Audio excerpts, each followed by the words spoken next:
Bonjour à tous, bienvenue à vous, c'est 9h50 le matin en Bretagne. On est très heureux de vous retrouver pour passer cette petite heure ensemble. Alors ce matin, on vous gâte. Ce matin, le groupe de rock Red Cardel est avec nous. Après la sortie de leur album Courir au printemps dernier, ils ont passé un été rempli de concerts, parmi lesquels une date marquante, bien sûr celle du Festival interceltique de Lorient, avec des instants magiques captés par nos caméras. Vous verrez cela dans quelques instants. Et puis nous ferons un très joli cadeau avec 2 lives dans quelques instants. Nous serons très pratique également ce matin, on parlera d'immobilier. Si vous êtes copropriétaire dans un petit immeuble, pensez à inscrire votre bien au registre national des copropriétés. Vous avez jusqu'au 31 décembre pour le faire. Les explications dans un instant avec Lucie Kemener de la DIL 35. Nous nous intéresserons aussi à la mode, à l'approche des fêtes de fin d'année. Jupe, short, combinaison, que mettre pour les fêtes? Eh bien, notre spécialiste mode, Justine Lemoine, nous donnera des astuces pour composer une jolie tenue pour pas trop cher, accessoires compris. Et si on parlait de la fin de vie ce matin, c'est un sujet délicat et pourtant avez-vous pensé à rédiger vos directives anticipées? Il s'agit de vos volontés quant à votre fin de vie. On brise le tabou ce matin avec le docteur Vincent Morel, chef du service de soins palliatifs du CHU de Rennes. Et puis nous découvrirons aussi le Dodobus Hôtel, un nom rigolo pour un car transformé en hôtel. Pour qu'il sillonne les routes du Finistère, sa créatrice Laurence Herzog est en recherche de financement participatif sur la plateforme bretonne Kengo. C'est notre coup de pouce de la semaine. Et puis évidemment, on n'oublie pas l'ami Billy qui nous donnera même l'eau à la bouche avec les craquelins de Saint-Malo. Voilà, c'est maintenant l'heure de la météo. Ça rime avec Saint-Malo, ma chère Catherine. Bonjour. Ça va bien? Vous êtes tout en beauté ce matin. Merci. Tout rock'n'roll. Moi, je suis rock'n'roll ce matin, normal. Oui, et donc voilà, regardez-moi ces cartes météo.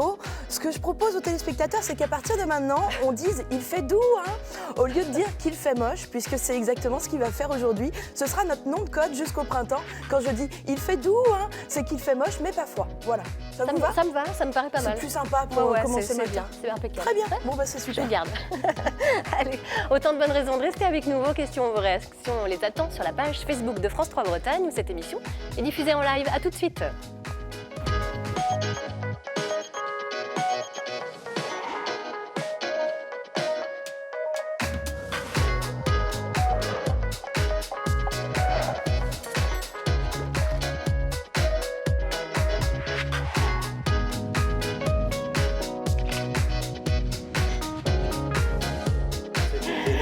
Bonjour à tous. Vous voyez, il y a de l'ambiance sur ce plateau ce matin. C'est rock'n'roll. Allez, bonjour les Red Cardel. On a une chance immense. Ah, puis tous ensemble. On a une chance immense. Vous nous faites l'honneur d'être là tous les 4 en plateau ce matin. Jean-Pierre Rioux, guitariste, chanteur. On retrouve également Ibu Corbel. C'est obligé de la faire celle-là, il n'y a pas de souci. Ibu c'est bien aussi, mais voilà. Fred Lucas, bonjour. Bienvenue également. Et Pierre Sangra. Bon. Que du beau monde ce matin avec nous. Alors, votre 20e album Courir est sorti chez Copbraze au printemps dernier. Ça galope entre rock, chansons françaises, musique du monde. Dans quel esprit s'est créé ce dernier album? Une carrière déjà très, très remplie. Allez, qui se lance? Ibu. Ça a été de se retrouver, j'allais dire, à l'ancienne, c'est-à-dire on a mis un peu les ordinateurs de côté, on s'est retrouvés en répétition beaucoup, on a beaucoup joué. Et puis essayer de garder un maximum de thèmes, de chansons. Et puis voilà, ça s'est fait assez naturellement, spontanément. Voilà. Vous avez voulu vous dépouiller un peu, c'est ce que j'avais cru ressentir. On a voulu garder un esprit un peu live en studio. Et puis on a voulu vraiment travailler comme les vieux groupes, c'est-à-dire créer un peu ensemble, travailler. On avait juste quelques thèmes au départ, et puis on les a élaborés un peu tous ensemble. Un peu comme vos débuts, quoi. Limite dans le garage et on y va. Au départ, c'est ça, ouais. Après, ça, évidemment, forcément, par moments, ça prend d'autres directions, parce que quand on commence à produire le disque et qu'on commence à rentrer en studio dans le vif du sujet, on est confronté à d'autres des choix, des envies de son différentes. Alors donc là, on commence à produire, mais au début, en tout cas, la création, on a voulu la faire tous les 4 ensemble. C'était ça l'idée, de la faire vraiment une création à 4. Alors sur cet album, il y a 9 titres originaux, et puis il y en a 2 que vous êtes allés chercher un peu dans les cartons.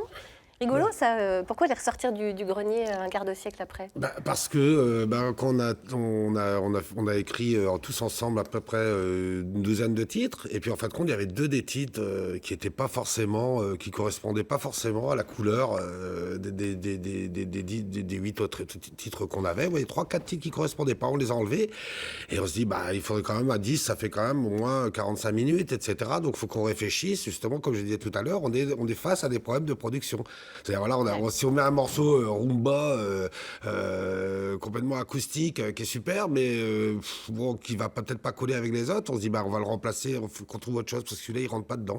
Et on allait chercher deux vieux titres comme ça pour dans Les Hommes qui s'aiment, pour des vieux titres que j'avais moi dans mes cartons. Et puis à partir de ça, on a réussi et qui correspondait à la limite mieux à ce qu'on était en train de faire comme travail à ce moment-là. C'est pour ça qu'on les a choisis. Les Hommes qui s'aiment, qui a une résonance particulière aujourd'hui. C'est marrant parce que de revisiter un titre finalement qui prend un autre sens presque. Oui, parce qu'à l'époque, j'ai écrit ça il y a 25 ans. Moi, le texte, je l'ai écrit il y a 25 ans. J'étais plus sur une chanson de marin. Il n'y avait pas eu tous ces mouvements-là qu'on a connus depuis. Puis c'était une période où on parlait moins de l'homophobie, des choses comme ça. C'est-à-dire que c'était des sujets qui étaient un peu tabous encore à cette époque-là, qui aujourd'hui sont rentrés et tant mieux d'ailleurs, dans la réalité de la société dans laquelle on vit, mais qui à l'époque était beaucoup plus tabou. Moi, je n'avais pas pensé du tout écrire ça à l'époque par rapport à ça.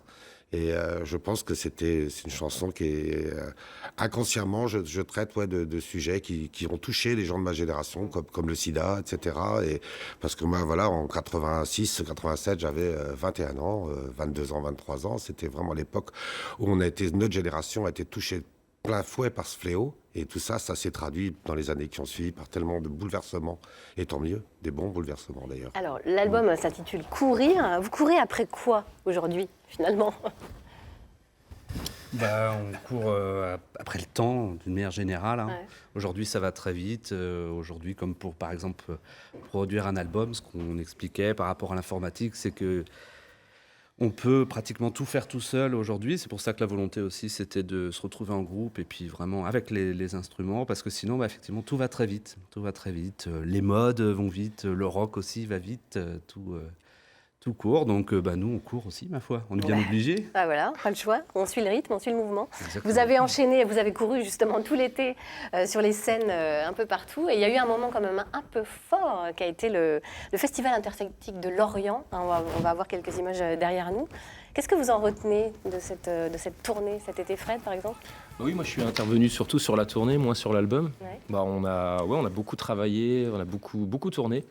Et c'était super, quoi. Là, on voit sur les images, on avait vraiment un super retour des gens. Donc pour nous, c'est... Est-ce que ça marche mieux en concert, finalement ? C'est vraiment un album qui est fait pour la scène ? Il a une autre couleur, du coup. Ouais. Il est beaucoup plus rock sur scène.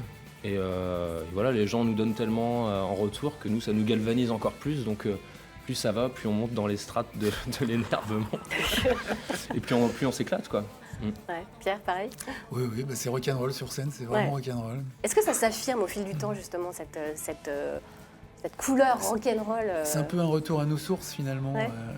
C'est-à-dire qu'on a des périodes dans la vie où on s'assagit, et puis après, au bout d'un moment, on lâche les chiens. On lâche tout. On lâche tout. Justement, vous allez lâcher les chiens tout à l'heure sur notre plateau, puisque vous allez nous faire un très beau cadeau. Vous allez nous offrir un live, le live de Courir, justement. Donc, on va vous retrouver dans quelques instants. Pour l'instant, je vous propose qu'on fasse les gourmands et on va retrouver, nous, Billy, qui est à Saint-Malo et qui va nous donner de l'eau à la bouche avec les craquelins. On va découvrir ça. Bonjour, Billy. Craquelin, bonjour. Et oui, Laurent, ce matin, je suis ici au Craquelin de Saint-Malo avec Régis Boiron qui nous accueille. Merci de nous accueillir, Régis. Bonjour. Tu vas bien ? Très bien, en pleine forme. Alors, on est là, donc dans ta boutique, on fait ici des craquelins de Saint-Malo, c'est ça ? Des craquelins de Saint-Malo, et depuis 1923, c'est la date de création de l'entreprise. D'accord, donc ça fait longtemps Ça qu'on fait fait déjà un ici. certain temps. On maîtrise le dossier. Et le craquelin lui-même, c'est un produit qui est encore plus ancien puisqu'il remonte au Moyen-Âge. Ah oui ? Oui, au Moyen-Âge, il y avait des échaudés un peu partout en France. Des échaudés, c'est parce qu'on va cuire une première fois le produit à l'eau chaude. D'accord, Voilà, c'est pour ça qu'on parle d'échaudés. Et l'échaudé, ici, ça a pris la forme du craquelin. Voilà. D'accord. Cette forme très particulière, qui est une forme d'écuelle avec une mie. Ouais, un petit bol là comme ça, voilà. un peu. Et on va tartiner plein de bonnes choses à l'intérieur. Moi, chez ma grand-mère, depuis tout petit, on avait du craquelin, quoi. C'était le produit, on faisait ça le matin au petit déjeuner avec un peu de beurre et tout ça. C'est vraiment un produit de terroir qui a une histoire qui est effectivement longue. Les marins-pêcheurs, quand ils allaient à Terre-Neuve, ils embarquaient des craquelins dans les soutes. Parce que c'est un produit qui va se conserver très longtemps. Ah oui, d'accord, ça prenait pas l'humidité, ça travaillait pas, quoi. Et c'est pour ça que c'est vraiment un produit d'ici, de ce terroir, de Saint-Malo, de la vallée de la Rance, parce qu'il y avait beaucoup de pêcheurs qui allaient à Terre-Neuve. D'accord, donc ici on fait du craquelin, on en fait combien par an, par jour de craquelin? Par jour, 100 000. 100 000 craquelins par jour. 100 000 petits craquelins comme ça. Voilà. Mais il y a des petits maintenant aussi, là. Alors les petits, on va en faire encore plus, on va en faire 150 000. D'accord. Voilà. Et vous avez combien de collaborateurs à travailler avec vous? Nous sommes 45 ici à Saint-Malo. D'accord, ok, donc une bonne petite boutique, quoi. Tout à fait. Donc là, on fait des craquelins. J'ai vu tout à l'heure qu'il y avait des petites nouveautés, des craquelins au chocolat, des craquelins tout ça. Vous innovez tout le temps, là. Habituellement, le craquelin, c'est quelque chose qu'on tartine soi-même. Et puis, on s'est dit, ça serait bien de proposer un craquelin qu'on puisse manger comme ça, sans avoir à le tartiner. Donc, on l'enrobe de chocolat, on lui met du caramel, on lui met de la marmelade d'orange. Que des bonnes choses. Mais super, donc ça nous donne bien l'eau à la bouche. Bon, on va se retrouver tout à l'heure. On va aller voir directement comment on fait le craquelin. Et moi, je compte bien en manger. Bon, allez, à tout à l'heure. Quel gourmand, Billy. Allez, on vous retrouvera tout à l'heure. Ne mangez pas trop quand même. Allez, nous, on va courir justement vers le groupe Red Cardel qui nous fait un très beau cadeau, limite Noël avant l'heure. Eh bien, on écoute courir en live tout de suite.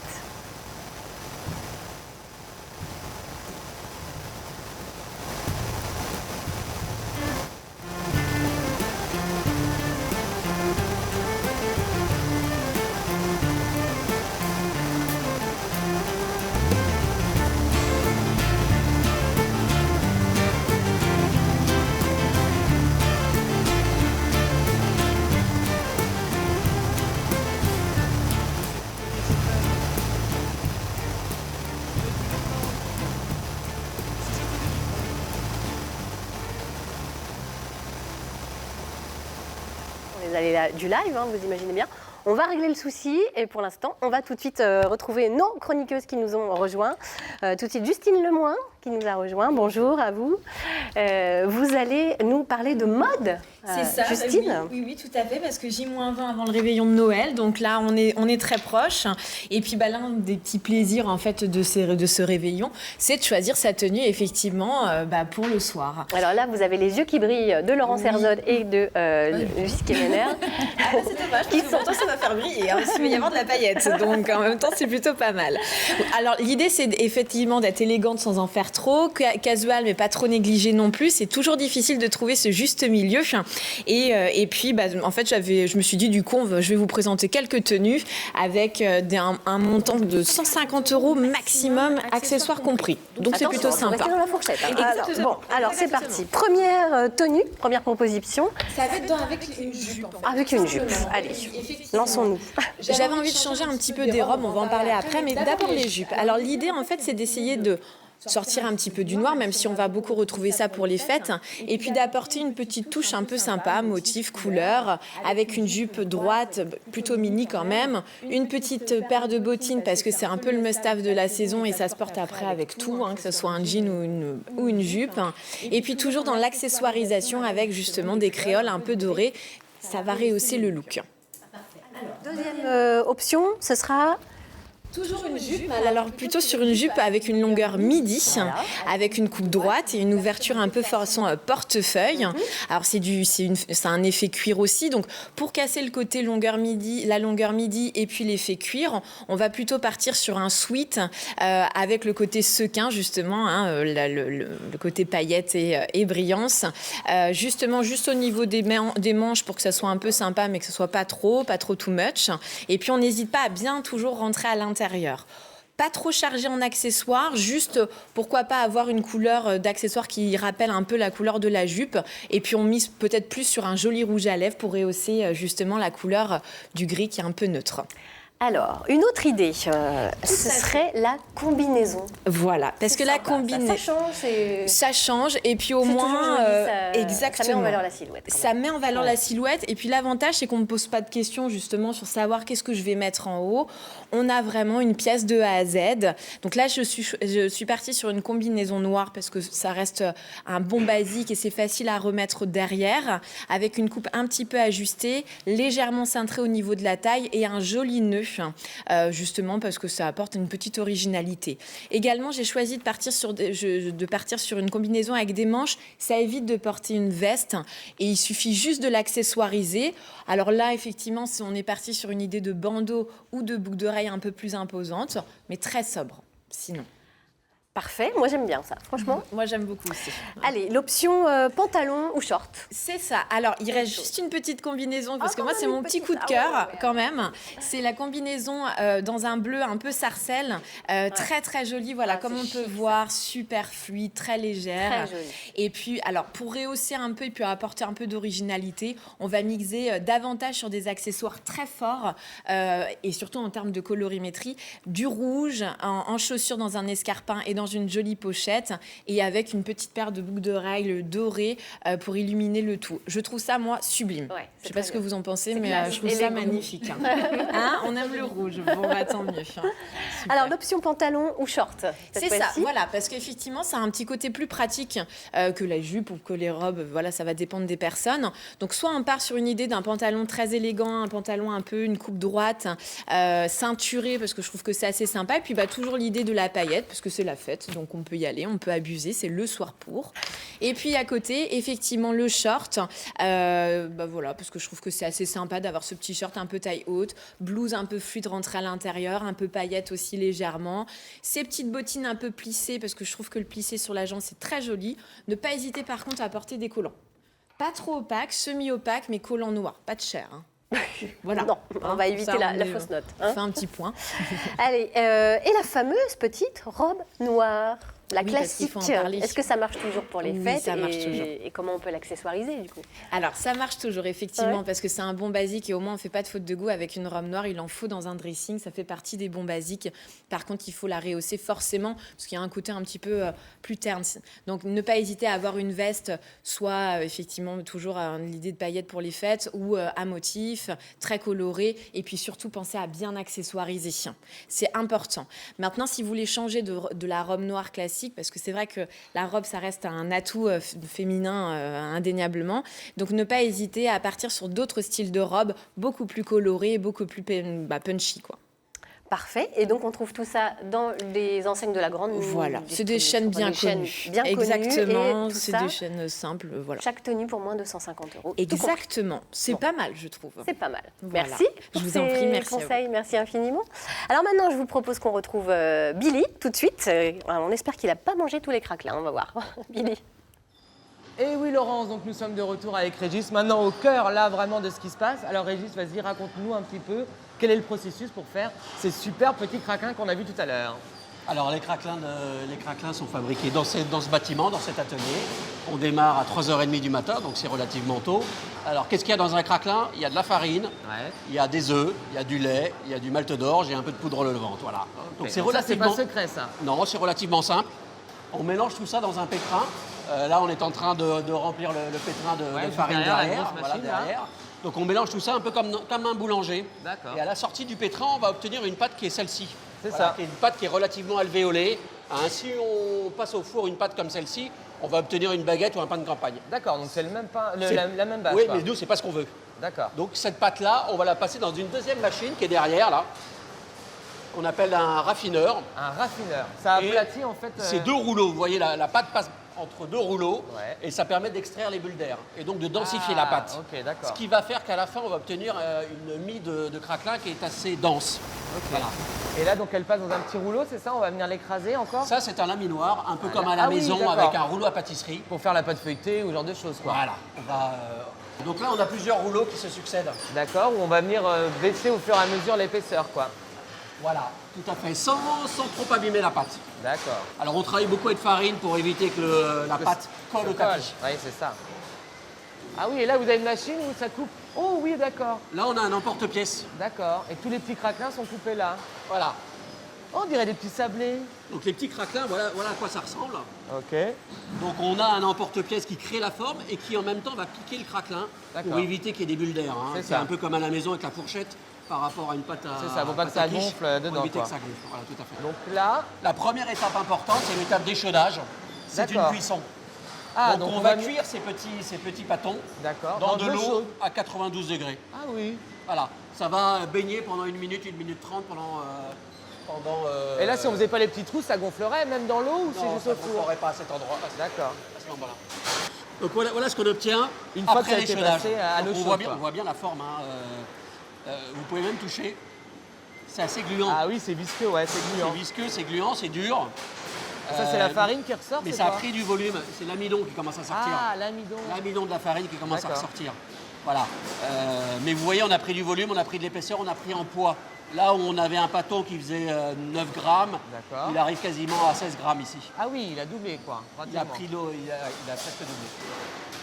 Donc voilà, tous nos pâtons sortent là et on les déverse dans des cuves de trempage. Ils prennent un petit bain là pour enlever l'amidon qu'il y a dessus. Et donc ils vont prendre un bain pendant 2h30. Ah oui. C'est pour ça qu'on démarre à 3h30 le matin parce que lorsque les autres personnes arrivent à 7h30, il faut que c'est trempé pendant 2h30. Alors voilà l'étape du four. Ah oui, donc c'est un four de boulanger. Donc on a 2 fours avec des sols, 3 niveaux de sol. D'accord. Et c'est des grands fours plutôt de pizzaiolo en fait. Ah, de pizzaiolo. Plutôt de pizzaiolo. C'est plus de la pizza qu'on fait ici. Donc on rentre les pâtons, ils sont comme ça. D'accord. Et on va les sortir comme ça. Et là, on a le craquelin. Donc là, on a la dernière étape. D'accord. Ça, c'est vraiment la magie du craquelin. On rentre quelque chose comme ça et il sort comme ça. Ça sort comme ça. Voilà, donc il n'y a pas un craquelin qui ressemble à un autre. Ça, c'est un très beau craquelin, celui-ci. Celui-ci, il est vraiment magnifique. Mais voilà, ils sont tous différents. C'est des objets vivants, limite. Même si on cuit près de 100 000 craquelins par jour, ils sont tous différents. Voilà, c'est vraiment cette magie-là. 100 000 craquelins par jour sont cuits ici. Oui, et donc là, on va mettre de côté ceux qui sont trop plats, par exemple. Ouais, à prendre ça au petit déjeuner ou à l'apéro avec des petits trucs à mettre dessus. Alors, le craquelin, en tant que tel, il n'a pas énormément de goût. Il faut le tartiner. Quand on a une version comme ça, petit déjeuner, on va mettre du beurre, de miel, de la confiture. Moi, j'adore avec du beurre. Et quand c'est en petite du version, beurre salé, bien sûr. Voilà, et quand c'est en petite version pour l'apéritif, des rillettes de la mer, mais on peut mettre aussi du tzatziki, du guacamole, la tapenade, plein de bonnes choses dessus. Ouais. Bon, écoutez, Laurence, je pense que là, on a passé une bonne matinée ici. On a bien appris comment se faisait ce petit craquelin. Et puis, on se dit à tous à très bientôt. Au revoir tout le monde. À très bientôt, Billy, merci beaucoup. Allez, je vous le disais tout à l'heure, on va parler d'immobilier et d'un côté très pratique. Lucie Kemener, vous êtes avec nous, juriste à l'ADIL 35.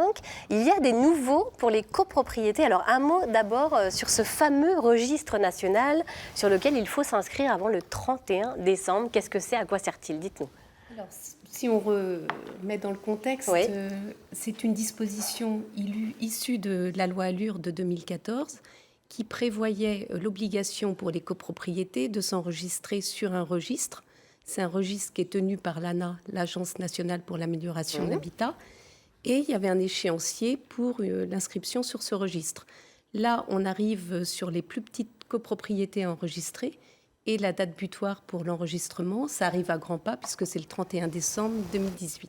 Alors, donc, si on résume, toutes les copropriétés, qu'elles soient petites ou grandes, doivent donc s'inscrire sur ce registre. Quand on vit dans une copro gérée par un syndic professionnel, on n'a pas à y penser, du coup, mais, parce que, évidemment, on le fait pour nous, mais par contre, pour les copropriétaires de petits immeubles, c'est différent, c'est à eux donc de faire la démarche, si on comprend bien.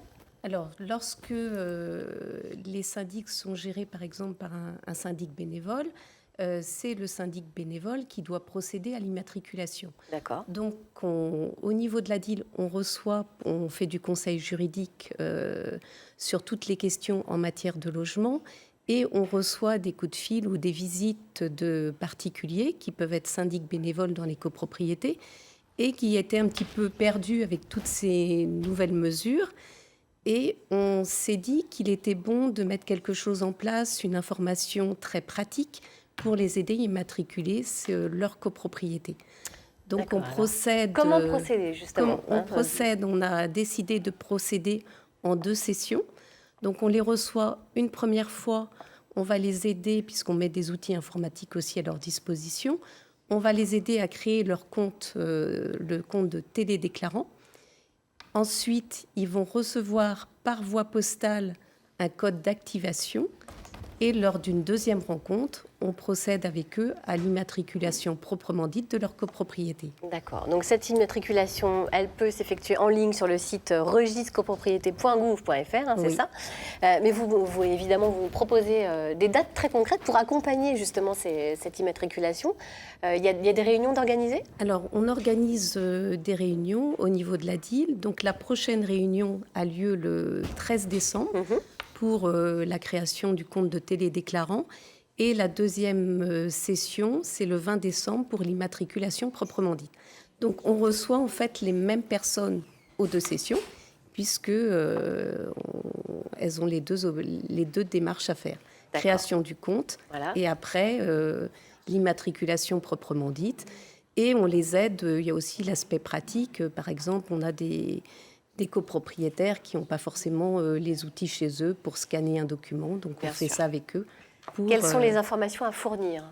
Alors, on va donner des informations sur le nom du syndic, l'adresse de la copropriété, la date de la dernière assemblée générale, le contrat de syndic ou le PV d'assemblée générale qui nomme ce syndic. On va avoir des informations financières sur le dernier arrêté des comptes.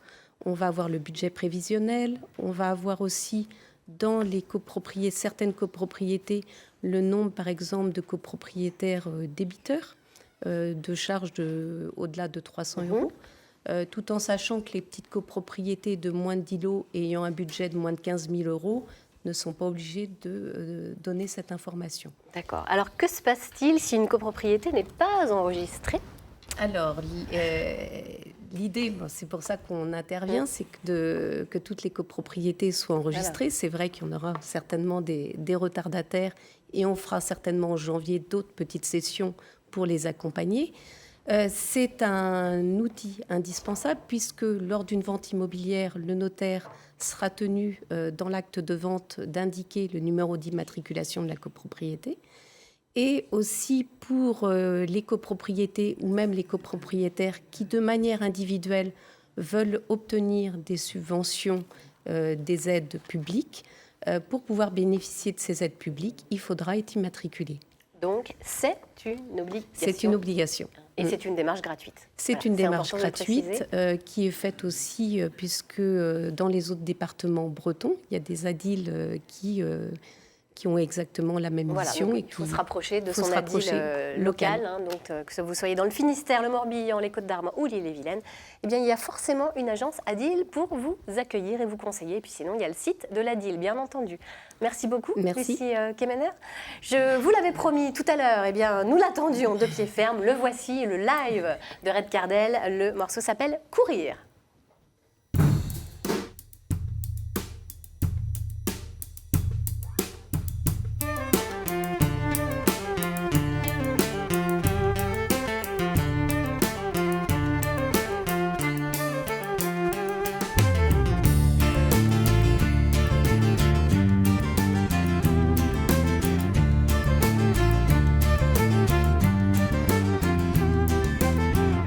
Je ne sais plus te dire je t'aime,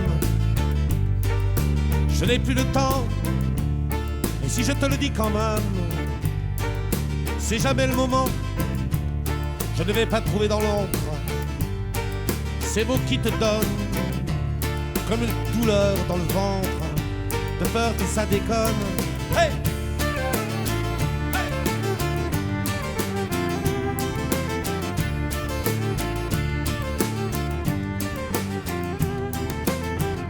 Si j'ai changé, c'est du pipeau. Je reste encore si maladroit à me vouloir encore plus beau que la toute première fois. Je ne sais plus rien dire du tout, mais cela ne me manque pas à trop courir après les mots. J'ai mis des silences dans la poire et je m'en sers pour te jouer un tour du monde inachevé, perdu dans la jungle des bruits la nuit, et je m'invente un paradis et les marquises que l'on devine là dans mon ciel en Madeleine, la pluie, courir sur le bord d'un nuage, plonger, se baigner dans la pluie, brûler dans le feu de l'orage, la vie, ouais.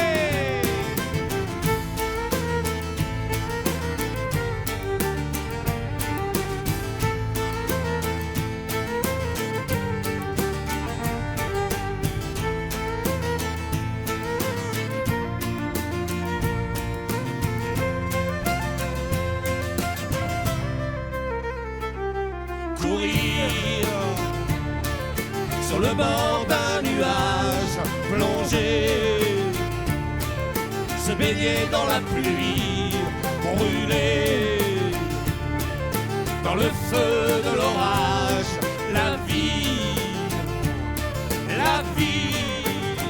ouais, courir, plonger.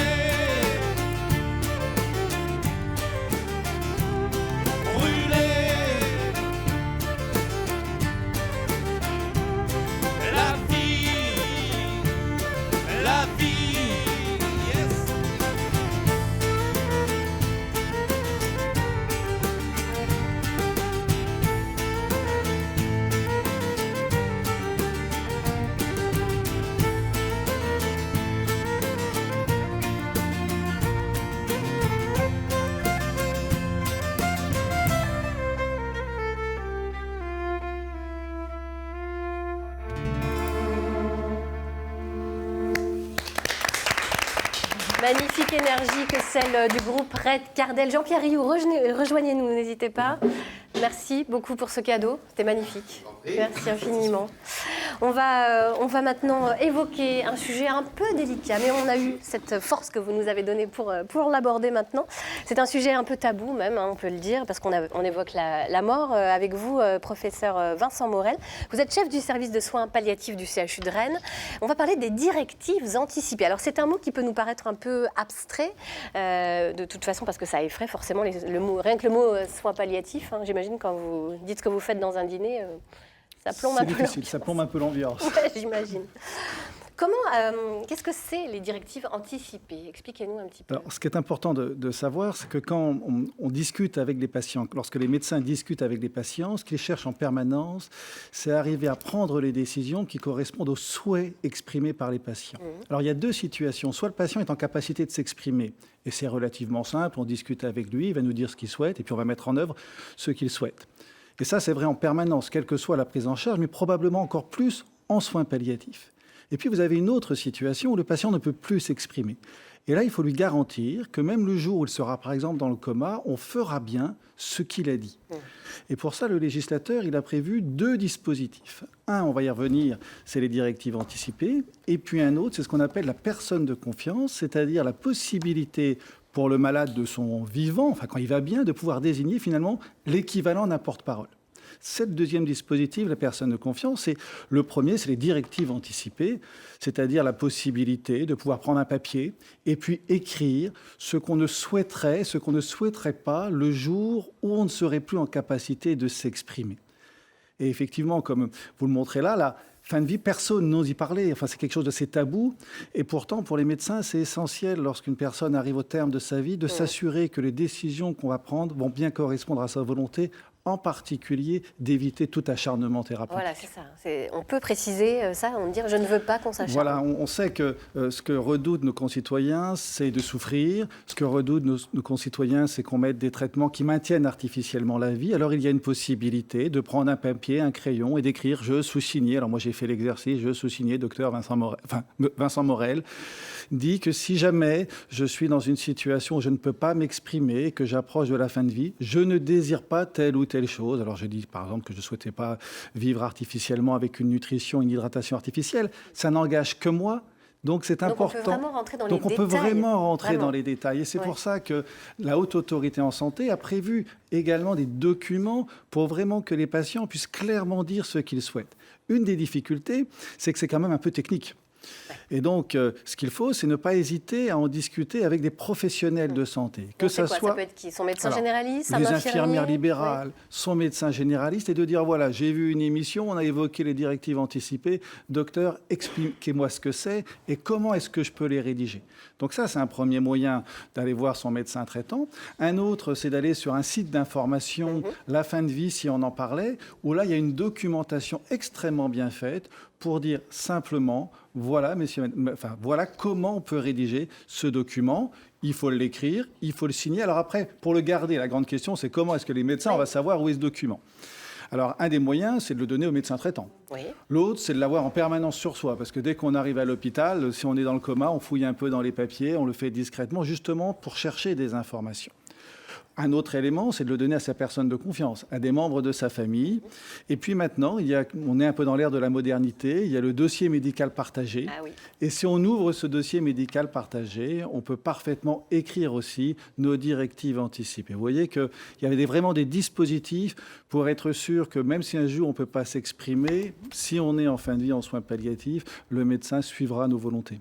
Est-ce que ce document peut être modifié ou annulé à tout moment? Parce que c'est important, on peut revenir sur une décision, changer d'avis. Heureusement, on peut revenir sur une décision. Par contre, le document, à partir du moment où on l'a écrit, n'a pas de durée de limite de validité. Donc, il faut simplement penser à se dire, tiens, il y a quelques années, j'ai écrit un document, j'aimerais bien le réécrire, avec l'idée que nos pensées peuvent changer, puisque lorsqu'on écrit les directives anticipées, on peut se retrouver dans deux situations. Soit on est atteint d'une maladie, on connaît les complications, et à ce moment-là, on a pu échanger avec son médecin sur les complications qui pourraient survenir et ce qu'on ne voudrait pas. Et puis, il y a un autre cas qui est plus complexe, c'est celui peut-être autour du plateau de nous tous, où on n'a pas de pathologie, on n'a pas de maladie. Et ce qui peut nous arriver, c'est un accident de la route, c'est un événement dramatique. Et là, c'est peut-être plus dur encore pour nous d'oser écrire ce qu'on voudrait le jour où on serait dans le coma. Alors, je pense que si les directives anticipées, elles parlent pour nous, elles sont aussi un moyen de protéger un peu sa famille et ses proches, c'est-à-dire d'aider aussi la famille et les proches dans ces moments difficiles à ne pas avoir à dire ce qu'eux-mêmes pensent, mais à pouvoir plus facilement retranscrire ce que souhaitaient leurs proches. Donc écrire ces directives anticipées, c'est à la fois pour soi, c'est à la fois pour sa famille, pour ses proches, et c'est une vraie aide pour les médecins lorsqu'ils ont des décisions à prendre. Est-ce qu'on est certain justement que les directives seront prises en compte, ou alors est-ce que le médecin peut décider d'y déroger? Il y a eu un grand changement dans la loi de 2016, c'est qu'aujourd'hui, ces directives anticipées s'imposent aux médecins. C'est-à-dire que la première chose que je fais lorsqu'une personne, dans mon service par exemple, n'est plus en capacité de s'exprimer, je vois s'il a écrit des directives anticipées. Et s'il a écrit des directives anticipées, je dois m'attacher à respecter ce qui a été écrit.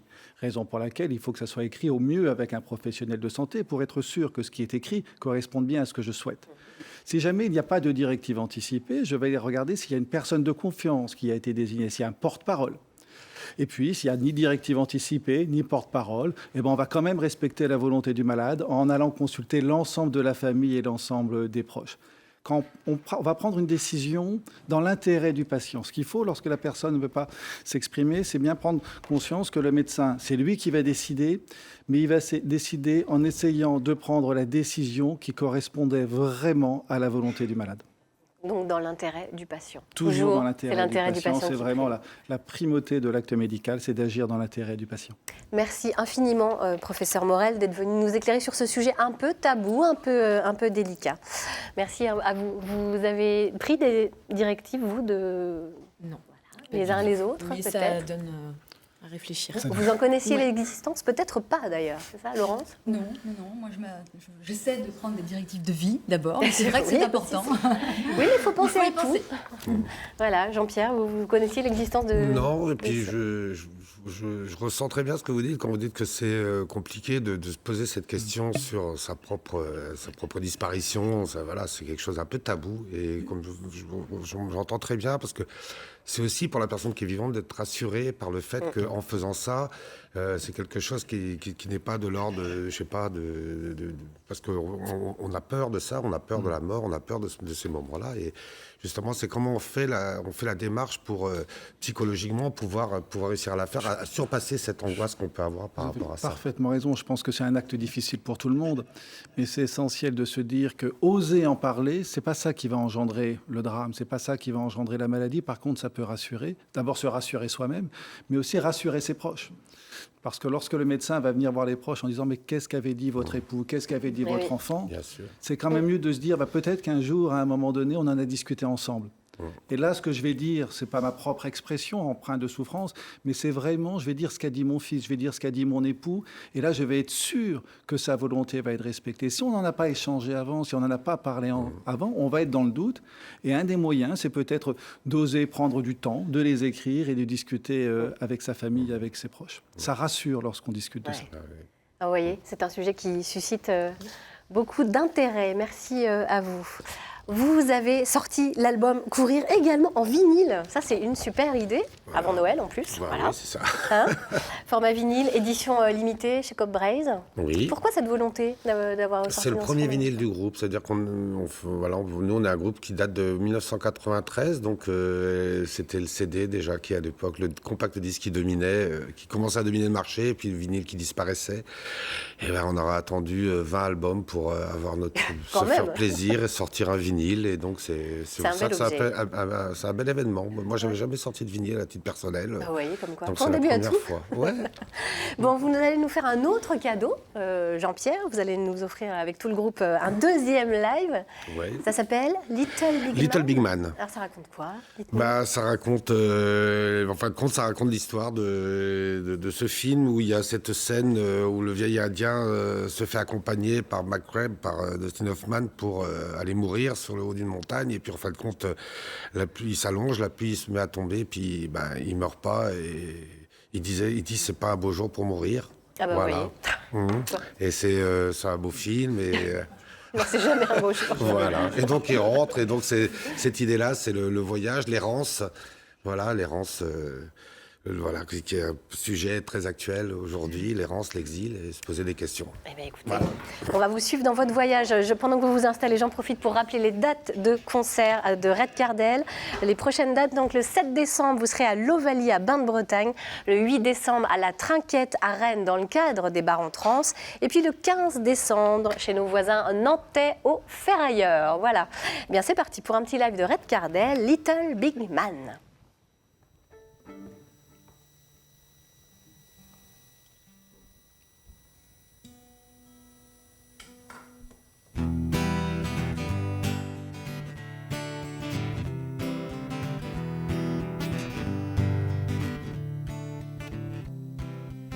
Te serrer fort entre les bras, ne pas passer mon temps à te chercher, dis-moi, à te trouver, à t'observer.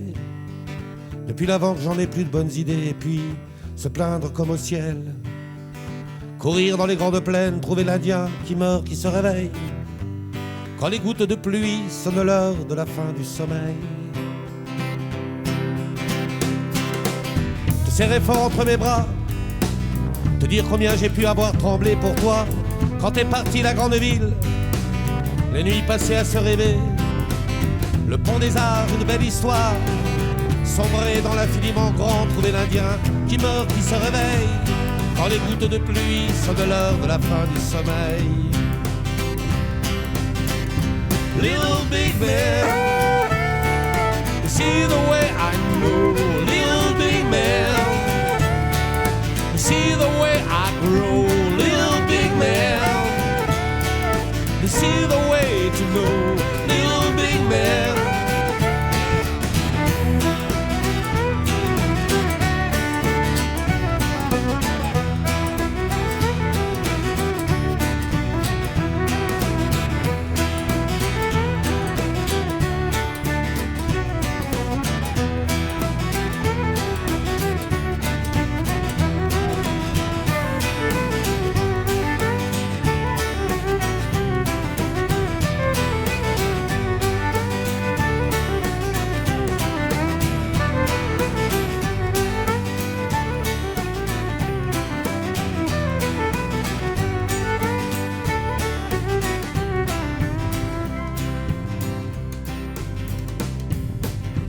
Encore une dernière fois, combien je t'aime, comment je te crois, comment je pense bien que tout ça peut durer plus de 100 ans, comment je pense bien qu'un jour on arrêtera de penser à l'argent, comment je pense bien que tous les hommes sur terre, ils ont le même toit, et que ça s'appelle le ciel. Little big man, to see the way I know. Little big man, to see the way I grow. Little big man, to see the way to know. Little big man, yeah, here we go.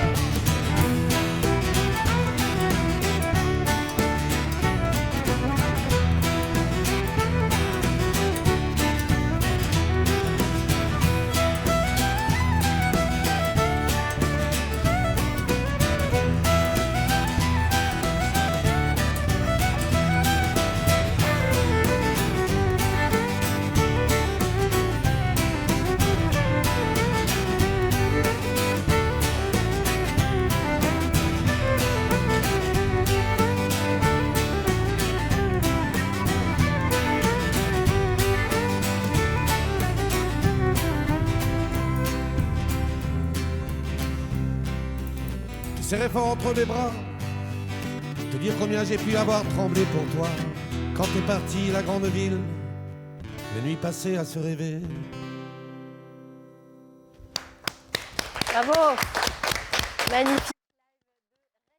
Merci beaucoup à vous tous. Jean-Pierre, rejoignez-nous si vous voulez bien. Nous avons avec nous également Laurence Herzog. Vous nous arrivez de Plonéour-Lanverne dans le Finistère. Et vous avez une super idée, ça s'appelle le Dodobus. Alors, on imagine que le groupe Red Cardel pourrait être la cible de votre projet. Hein. Oui, Dodobus déjà réservé toute l'année pour Red Cardel. C'est un car transformé en hôtel. Est-ce que ça peut s'adresser donc, oui, aux groupes musicaux, à tous les... Oui, tout à fait. Il y a tellement de possibilités d'application pour le Dodobus Hotel. Ouais. Au départ, il est là pour suppléer en fait, au manque de couchage, voire le créer sur des événements. C'est peut-être chez le particulier, chez vous si vous faites une fête, ou bien effectivement dans les festivals. Tellement d'applications sont possibles. Vous avez eu l'idée comment? En fait, voilà, j'adore l'hébergement insolite. C'est vraiment ma passion. J'ai ce goût pour la magie, pour créer des parenthèses de vie. C'était l'idéal. Et puis, conduire un grand bus, comme ça, c'est conduire sa vie, c'est se mettre au volant et puis décider d'aller à la rencontre des gens et offrir des moments de partage. On peut tout imaginer à bord de Dodobus. C'est vous le chauffeur? Oui, c'est moi. Wow. Vous l'avez baptisé Oscar, votre bus. Oui. Quelle est son histoire à ce bus? Bon, son histoire, en fait, le pauvre, il a été déclassé un peu trop tôt parce que finalement, il a moins de 300 000 km. Et un jeune homme. Ou un jeune homme, hein, même majeur, 18 ans. Ouais. En fait, il partait pour le Burkina Faso parce qu'en fait, il a été arrêté dans sa carrière puisqu'une loi est passée interdisant aux cars qui n'avaient pas toutes les ceintures sur leur siège de continuer, donc de travailler. Donc, je l'ai attrapé pile au moment où il partait au Burkina Faso. J'ai eu du mal à l'avoir parce qu'en fait, les autocaristes ne vendent pas aux particuliers. Ah, comment vous avez fait? Eh ben, je pense que le projet, en fait, en lui-même a séduit le big boss. Et puis, j'ai eu un oui. Et j'étais ravie. Et puis ensuite, une fois qu'il est arrivé à la maison, tout était à faire. Et vous avez fait pas mal déjà? Oui, je l'ai préparé en fait pour l'intervention des professionnels, l'intervention future qui arrive là, très prochainement maintenant. Je l'ai repeint, évidemment, j'ai débarrassé les sièges, j'ai enlevé la poussière, j'ai tout fait. Alors, reste maintenant à l'aménager, hein, comme vous le disiez. Et pour cette phase-là de votre projet, vous faites un appel aux dons sur la plateforme de financement participatif Kengo. Oui. Vous avez besoin de 10 000 €. Alors, à quoi ça va servir? Très concrètement, expliquez-nous. Très concrètement, c'est forcément une aide pour tout ce qui est de l'ordre de l'aménagement. Là, on voit sur les photos, déjà pas mal de choses ont été faites, mais il y a la sellerie, les matelas, la climatisation, les panneaux photovoltaïques, les rideaux qui font tout le tour du car. Tout ça, ce sont des produits non-feu, donc j'ai des obligations, des contraintes, et il faut m'aider. Tout simplement. Ben voilà, l'appel est lancé, il faut vous aider. Est-ce que vous prévoyez des contreparties? Est-ce qu'il y a une nuit offerte dans le Dodobus après? Oui, il y a beaucoup de contreparties. Je vous invite évidemment à aller les lire. Et puis évidemment, c'est le temps des préventes aussi. C'est les cadeaux de Noël. Dépêchez-vous. Oui. Elles ne sont pas nombreuses et en nombre limité, oui. Et à des prix réduits. Il faut aller sur la plateforme kengo.bzh et on trouve votre projet Dodobus Hotel. Quand est-ce qu'on peut imaginer qu'il sillonne les routes du Finistère, ce fameux Mars, oui. Il sera prêt, je pense. Oui. Il reste combien de jours pour participer? 10 jours. 10 jours. Bon, alors vous avez compris. 10 jours pour aider Laurence Herzog et son super projet de Dodobus Hotel. J'en connais qui ont l'air intéressés. Jean-Pierre, vous allez participer? Allez, peut-être. Ah bah, je vais aller voir ça, oui, bien sûr. Bah, c'est intéressant, un peu de Roland-Verne. Oui, alors il va officier sur toute la Bretagne, peut-être même un peu plus large. D'accord, bien sûr. Ouais. Je vous suivrai. Ouais, c'est intéressant, c'est pas original comme idée. Bon, bah voilà, c'est destiné à des gens qui veulent louer, qui veulent passer un week-end, ils partent avec le bus, c'est ça ou... Non, en fait, alors il y a des possibilités effectivement d'itinérance touristique pour découvrir le patrimoine breton, des restaurants gastronomiques sur le chemin, des nuitées insolites, et évidemment, je peux me rendre sur place, je livre le bus pour des occasions festivals. C'est un outil de communication en fait aussi. D'accord. Oui. Ouais. Voilà, et vous nous avez convaincus et on espère que les Bretons qui nous regardent également. Voilà. Merci beaucoup d'avoir été avec nous à tous. C'est l'heure du débriefing de Catherine qui nous rejoint tout de suite. De cette... Oula, j'étais en train de mettre ma tenue de fête. Bonjour. Donc voilà, petite idée, Justine, peut-être tu n'y avais pas pensé. C'est pas mal. Oui, c'est pas mal. Tu vois, et pour un budget inférieur à 4 €. Donc c'est pas mal. Tu parlais de sortir du noir, bah, pourquoi pas complètement mettre sa tenue de lumière directement. Bon, je vais quand même la ranger un peu. Donc voilà, pensez bien sûr à la guirlande lumineuse. Merci. Merci à vous, merci Redcardel pour ce live, parce qu'une journée sans musique, c'est un peu comme une tenue de fête sans paillettes ou un craquelin sans confiote, hein, parce que c'est vrai qu'un craquelin nature, voilà. Hein, et l'intérêt du craquelin, c'est qu'avec les rebords, justement, on peut mettre un max de confiote dedans. Voilà, donc c'était la petite chronique culinaire. Maintenant, merci Laurence, de nous offrir cette émission de contraste, puisqu'on peut chanter avec vous la vie, hop, et 2 minutes plus tard de parler de la fin de vie, et des directives anticipées. Alors je profite d'être avec des gens de confiance, vous Laurence, vous téléspectateurs, et puis tous les invités, pour vous donner mes directives anticipées. Ah, alors attendez, on prend note, hop, c'est parti. Alors en cas de situation qui m'amènerait à être dans un cas de, vous disiez, nutrition et hydratation artificielle. Je tiens à vous demander de me mettre du cidre brut en intraveineuse, ainsi que du vin naturel, un smoothie de craquelin et de galettes saucisses, si c'est possible. Ouais. Oui, il faut en parler quand même avec un médecin. Ouais. Et voilà. Ah, pardon, ça, ce sont mes directives de vie. Ouais. C'est mieux, ça. Vous en parliez, Laurence. C'est sympa aussi d'avoir des directives de vie. Donc, pourquoi pas plonger, se baigner dans la pluie, brûler dans le feu de l'orage, c'est ça ? C'est ça peut être une belle directive de vie. Et peut-être aller sur la montagne en dodobus, hein, parce qu'après tout, comme vous le disiez, c'est jamais une bonne journée pour mourir. Donc autant aller se balader sur la montagne et écouter un live de Redcardel. Ah oui, mettez, je veux des lives quotidiens de Redcardel. C'est possible ? C'est sur ordonnance, ça, ou pas ? On va faire professionnel. Ça je gérer. Merci à vous. Puis joyeuse fête. Merci, Justine. Merci à tous d'avoir été avec nous et d'avoir passé ce magnifique moment en votre compagnie. Merci beaucoup. Allez, pour finir, vous nous retrouverez demain pour le best-of de votre émission. Et puis jeudi, en compagnie du groupe Les Louanges, qui sera sur notre plateau dans le cadre des trans musicales. Voilà, écoutez, on vous souhaite une magnifique journée. Kenavo.